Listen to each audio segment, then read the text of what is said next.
Welcome back now to Primetime Sports Monday. There was a mad scramble and the sound of a gunshot at the Wembley Centre of Excellence in Clarendon, where Vere United hosted title holders Habour in the Jamaica Premier League on Sunday. More in this report. Panic gripped fans at the game between host Vere United and the visitors Habour as at least one gunshot rang out as the security forces tried to disperse an angry crowd.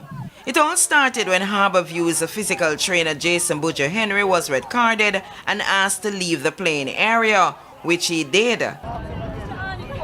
But going beyond the fence behind the bench was always going to be another problem for the officials, who then asked him to remove himself from that area. The orders were not taken well, and this led to a mad scramble, which resulted in a shot being fired after plainclothes security was held by the neck and pulled over the fence. Harbourview's team manager O'Neill Smith was also roughed up by the security personnel, and it is even alleged that he was punched in the face. JFF competition chairman Gregory Daly, who is yet to see the match report, says the rule doesn't make allowances for ejected personnel to stay near the playing area.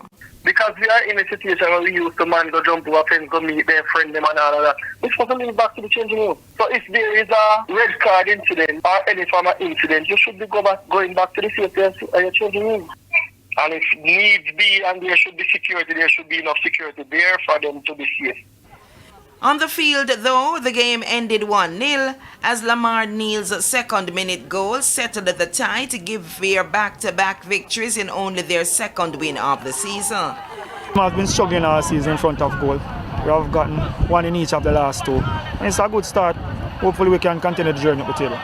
There was no scrambling at Jamaica College, where Arnett Gardens came from behind to beat Tivoli Gardens 2-1.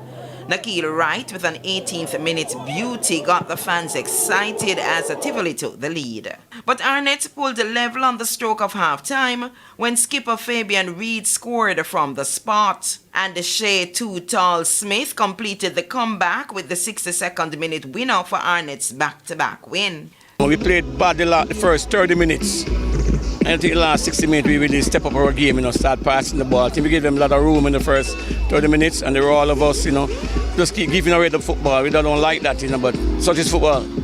Leaders Mount Pleasant Academy were 3-0 winners over Dunbeholden, with Travante Stewart scoring all 3 goals to carry his tally this season to 13. Second-placed Cavalier fell 4 points behind Mount Pleasant as they were held 0-0 by Montego Bay United. And it was a similar scoreline at the Effortville Centre, where Humble Lion played Waterhouse. Karen Madden, TVJ Sports.